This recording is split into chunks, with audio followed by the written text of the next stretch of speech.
آقا صلی اللہ تعالیٰ علیہ وسلم نے اپنے بیٹے کو امام حسین پر قربان کر دیا۔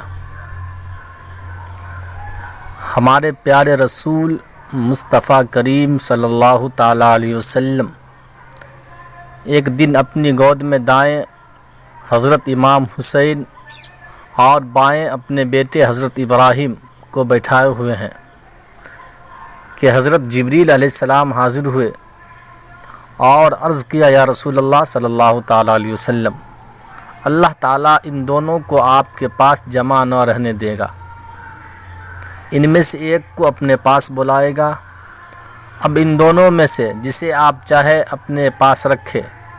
میرے آقا کریم صلی اللہ تعالیٰ علیہ وسلم نے فرمایا، اگر حسین رخصت ہو جائے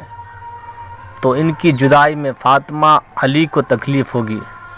اور مجھے بھی رنج ہوگا، اور اگر ابراہیم کو رخصت کرتا ہوں تو زیادہ غم مجھے ہوگا، اس لیے مجھے اپنا غم پسند ہے، یعنی میرے نواسے حسین میرے پاس رہیں گے اور میرے بیٹے ابراہیم کو اللہ تعالیٰ کے سپرد کرتا ہوں۔ اس واقعہ کے 3 دن کے بعد حضرت ابراہیم کا وصال ہو گیا۔ اس واقعہ کے بعد جب بھی حضرت امام حسین اپنے نانا جان صلی اللہ تعالیٰ علیہ وسلم کی خدمت میں آتے تو حضور صلی اللہ تعالیٰ علیہ وسلم مرحبا فرماتے، پھر ان کی پیشانی کو چومتے اور لوگوں سے فرماتے کہ میں نے حسین پر اپنے بیٹے ابراہیم کو قربان کر دیا ہے۔ ایمان والو، میرے آقا حضرت امام حسین رضی اللہ تعالیٰ عنہ وہ نیک مرد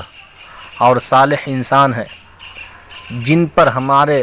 رسول صلی اللہ تعالیٰ علیہ وسلم نے اپنے بیٹے حضرت ابراہیم کو قربان کیا، تو حضرت امام حسین نے میدان کربلا میں اپنے نانا جان صلی اللہ تعالیٰ علیہ وسلم اور آپ کے دین کی خاطر اپنے آل و اولاد حتیٰ کہ پورے خاندان کو قربان کر دیا۔ جس نے حق کربلا میں ادا کر دیا، اپنے نانا کا وعدہ وفا کر دیا، گھر کا گھر سب سپرد خدا کر دیا، اس حسین ابن حیدر پہ لاکھوں سلام۔ حضرت امام یوسف بن اسماعیل نبہانی رحمۃ اللہ تعالیٰ علیہ تحریر فرماتے ہیں کہ نواسہ رسول صلی اللہ تعالیٰ علیہ وسلم حضرت امام حسین نے پیدل چل کر 25 حج کیے۔ آپ بڑی فضیلت کے مالک تھے اور کثرت سے نماز، روزہ، حج، صدقہ اور دیگر امور خیر ادا فرماتے تھے۔